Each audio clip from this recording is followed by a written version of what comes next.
ذرا اس آیت پر اب نگاہ کو مرتکز کیجئے، انسان کا خسارہ کیا ہے؟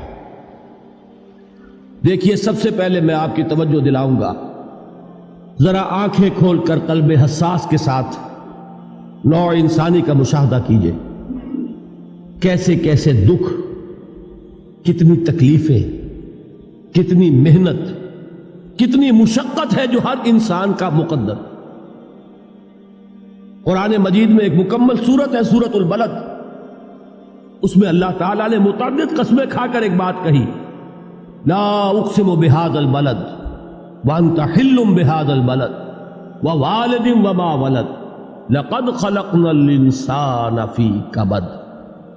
ہم نے انسان کو مشقت ہی میں پیدا کیا، یہ مشقت ہر انسان کا مقدر ہے۔ لوگ گھروں کو چھوڑ کر آئے ہوئے ہیں، کہاں کہاں انسان جاتا ہے، یہ اس دنیا میں محنت اور مشقت۔ ہاں، ایک مغالطہ ہو جاتا ہے کہ شاید یہ محلوں میں رہنے والے جو ہیں انہیں کوئی مشقت نہیں، انہیں کوئی دکھ نہیں، حالانکہ حقیقت یہ نہیں ہے۔ جو جتنا امیر ہے آپ دیکھیں گے اس کی جسمانی مشقت کم ہے، ذہنی کوفت زیادہ ہے۔ ٹرینکولائزرز کی انہیں ضرورت پڑتی ہے، انہیں سیڈیٹیوز چاہیے، خواب آور دوائیں مزدور کو نہیں کبھی ضرورت پڑے گی۔ وہ 8 گھنٹے کی محنت کرنے کے بعد ایسا سوتا ہے کہ وہ صبح ہی کی خبر لے گا۔ اور یہ وہ لوگ ہیں کہ جن کو ہپنوٹکس، خواب آور دوائیاں، سیڈیٹیوز، مسکن ادویات، یہ سارا لیبلیم اور یہ ویلیم اور یہ فلاں اور یہ فلاں، یہ کہاں جاتے ہیں؟ ذہنی سکون اور اطمینان انسان کو حاصل نہیں۔ کسی کی جسمانی مشقت ہے، کسی کی ذہنی مشقت۔ میں آپ کو یاد دلانا چاہتا ہوں مہاتما گوتم بدھ کا معاملہ۔ 30 برس کی عمر میں کپل وستو کا شہزادہ محل کو چھوڑ کر نکل گیا، جوان بیوی کو سوتا ہوا چھوڑ کر گیا، شیر خوار بچے کو چھوڑ کر گیا۔ راجدھانی میں رہنے والا محل کا باسی، جسے یہ معلوم ہے کہ باپ کے بعد مجھے یہ سلطنت ملنے والی ہے، کیوں گیا؟ کبھی کبھی آپ نے سوچا؟ اس نے انسان کے غم اور دکھ کا مشاہدہ کیا۔ اس نے دیکھا کوئی اندھا ہے، ٹھوکر کھا کر گر رہا ہے، کوئی والدین کھڑے ہوئے رو رہے ہیں اور ان کی نگاہوں کے سامنے ان کا نہایت محبوب بچہ دم توڑ رہا ہے اور وہ کچھ نہیں کر سکتا۔ اس نے سوچا یہ صدمہ کیوں ہے انسان کا، یہ دکھ اس کا مقدر کیوں ہے؟ اس صدمے سے، اس دکھ سے نجات پانے کی بھی کوئی شکل ہے کہ نہیں؟ انسانوں کی ایک عظیم اکثریت، شاہ ولی اللہ دہلوی رحمۃ اللہ علیہ کے الفاظ ہیں کہ وہ لدو اونٹ اور کولو کا بیل بن کر زندگی بسر کرتی ہے۔ جو 8 گھنٹے تک اینٹیں ڈھو رہا ہو، اس شخص کا تصور کیجیے، وہ واقعی انسان ہے یا حیوان بن گیا ہے؟ اور 8 گھنٹے کی اس محنت کے بعد بھی ہو سکتا ہے کہ 2 وقت کی روٹی اسے پوری نہ ملے۔ اور یہ تو ہو سکتا ہے، نہیں ہوتا ہے، کہ اگر بچہ بیمار پڑ گیا ہے تو شاید کوئی برتن بیچے بغیر اس کی دوا کا سامان نہ کر سکے۔ ایسا شخص کتنے بوجھوں تلا دبا ہوا ہے، کتنی مشقت کے اندر پسا ہوا ہے۔ لدو اونٹ اور کولو کا بیل، انسانوں کی عظیم اکثریت اس سطح پر زندگی بسر کرتی ہے۔ لیکن آپ کو معلوم ہے کہ کولو کے بیل کے لیے مشقت ہی مشقت ہے، اس کے احساسات یہ نہیں ہیں جو کہ ان سے انسان کو جو صدمہ پہنچتا ہے۔ ایک بیل کو اس سے کوئی غرض نہیں کہ اس کا کوئی بچہ بھی تھا کہ نہیں تھا، اس کو کوئی بخار ہوا ہے یا کیا ہوا ہے، اس صدمے سے وہ بیل بچا ہوا ہے۔ گھوڑے کو کوئی پتہ نہیں کہ میرا بھی کوئی اولاد میری ہے یا نہیں ہے، اور مجھے اس کا کوئی صدمہ ہے یا دکھ ہے، کوئی پتہ نہیں۔ لیکن انسان کا معاملہ یہ ہے کہ والدین کو جو جو دکھ دیکھنے پڑتے ہیں اپنے بچوں کے لیے، اپنی اولاد کے لیے۔ رات کی نیند ہے حرام ہے اس لیے کہ بچہ بخار میں تپ رہا ہے یا درد سے تڑپ رہا ہے، لہذا نہ ماں سو سکتی ہے نہ باپ سو سکتا۔ میں نے ایک موقع پر دیکھا، لاہور میں کیروسین آئل، اس زمانے میں ابھی سوئی گیس نہیں آئی تھی، اور اکثر و بیشتر جو ہے یہی مٹی کا تیل جو ہے ایندھن کے طور پر استعمال ہوتا تھا، اس کی شارٹیج ہو گئی تھی۔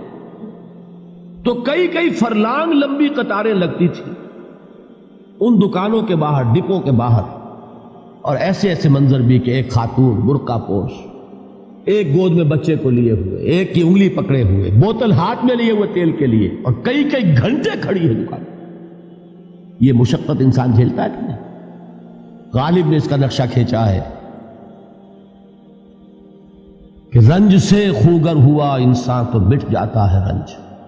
مشکلیں اتنی پڑی مجھ پر کہ آسان ہو گئی. ہم بھول جاتے ہیں، ورنہ واقعہ یہ کہ قلب حساس ہو اگر، اور قید حیات و بند غم اصل میں دونوں ایک ہیں. موت سے پہلے آدمی غم سے نجات پائے کیوں؟ اچھا یہ تو ہوا لقد خلقنا الانسان فی کبد. حیوانات کا معاملہ ایک اور اعتبار سے آسان ہے. ان سے کوئی محاسبہ بھی ہے کیا؟ کوئی جواب دہی بھی ہے؟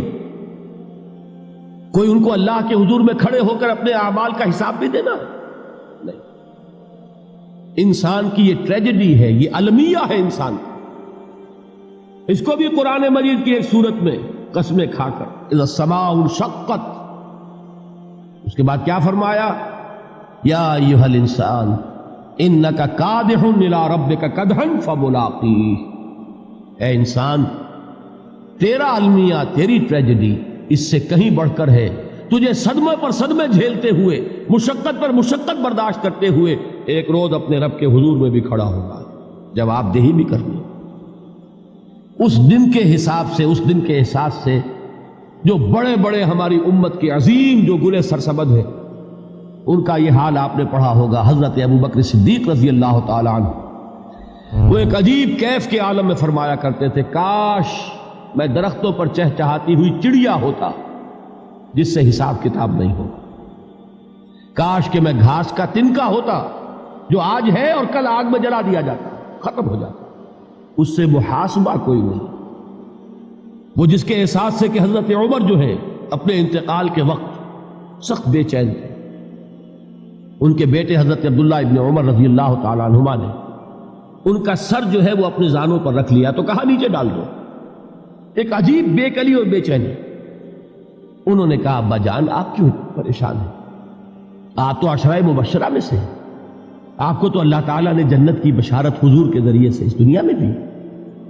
حضرت عمر فرماتے ہیں کہ خدا کی قسم اگر قیامت کے دن عمر برابر سرابر پر چھوٹ گیا تو بہت بڑی کامیابی تصور کرو. یہ احساس جن کو ہوتا ہے. حضرت علی کا حال کیا ہوتا ہے؟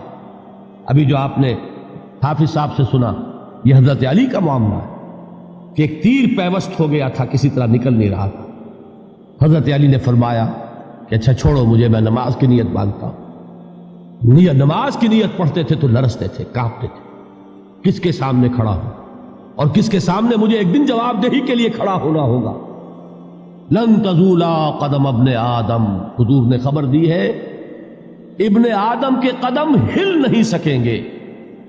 جیسے مجرم کھڑا ہوتا ہے کٹہرے کے اندر، اس کٹہرے میں سے ہل نہیں سکو گے حتی یسأل عن خمس، جب تک کہ 5 چیزوں کا حساب نہ لے لیا جائے. وہ 5 چیزیں کیا ہے؟ کان کھول کر سنیے. عن عمرہ فیما افناہ، عمر کا حساب دو. یہ 80 برس اور 70 برس ہم نے تمہیں دنیا میں دیے، کہاں ضائع کیے؟ وعن شبابہ فیما ابلاہ، اور خاص طور پر جوانی کا دور، امنگوں کے دن، ولولے ہوتے ہیں، قوت ہوتی ہے، توانائی ہوتی ہے، آدمی چلتے ہوئے زمین پر پاؤں مارتا ہے، قوت جو ہے وہ اپنا اظہار چاہتی ہے. یہ جوانی کہاں گلائی؟ حساب دو، ایک ایک لمحے کا حساب دو. وَعَن مَالِهِ مِنْ أَيْنَ اكْتَسَبَهُ وَفِيمَا أَنْفَقَهُ، ایک ایک پائی کا حساب دو. مال کا کہاں سے کمایا تھا، حلال سے کہ حرام سے، اور کہاں خرچ کیا تھا، گل چھروں میں، عیاشیوں میں، یا نیکی کے کاموں میں، ادائے حقوق اللہ کے دین کے لیے. 4 سوال ہو گئے. 2 زندگی کے بارے میں، ایک زندگی پوری بحیثیت مجموعی کہاں کس کام میں لگائی، اور خاص طور پر شباب کا دور کہاں لگایا. 2 سوال مال کے بارے میں، کمایا کہاں سے، حلال سے کہ حرام سے، جائز سے کہ ناجائز سے، خرچ کہاں کیا. اور آخری سوال وعما عمل فیما علم، جو علم حاصل کیا تھا اس میں عمل کتنا کیا. علم کے انبار لگاتے چلے گئے اور عمل کے آغاز کی بھی نوبت نہ آئی. یہ علم جو ہے یہ اس روز سب سے بڑا وبال بن جائے گا. انسان اتنا علم اور عمل کچھ نہیں، بجائے کہ کریڈٹ کا ذریعہ بنے یہ الٹا ڈیبٹ کا کھاتہ بن جائے. یہ جواب دہی کا احساس ہے کہ جس کی وجہ سے انسان کی ٹریجڈی جو ہے وہ دوہری ہے. کوئی حیوان اتنے بوجھ تلے نہیں. مشقت کی، محنت کی، اس زندگی میں ختم ہوئے، اس کے بعد کوئی محاسبہ نہیں.